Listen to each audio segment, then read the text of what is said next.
আসসালামু আলাইকুম। দেখেন আজকে আমি বিরিয়ানি বানানোর জন্য মুরগিটা বোনা করে নিয়েছি আগেই। তো অনেক বড় হয়ে যায় ভিডিও, সেই জন্য আর বানাইতে পারি না। দেখেন আমি পেঁয়াজ ভেজে নিয়েছি, কিশমিশ দিয়েছি, এটা নানা পাতা ও এটা টমেটো দিব।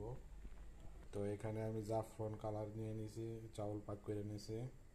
তো এই পাতিলে সেট করব।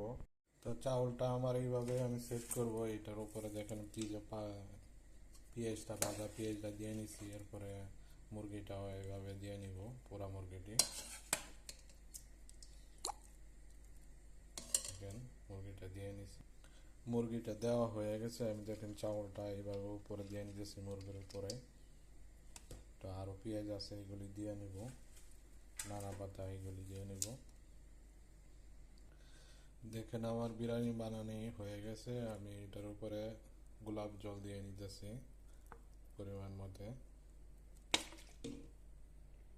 পরে আমি চুলার উপরে নিয়ে নিছি, একটু হিট দিতে হবে। তো এটা আমি ঢাকনা দিয়ে ঢাকা দিতেছি।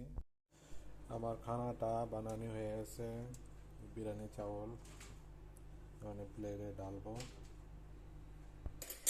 আমি প্লেটে ডাইলা নিতেছি বিরিয়ানি চাউলটা। দেখেন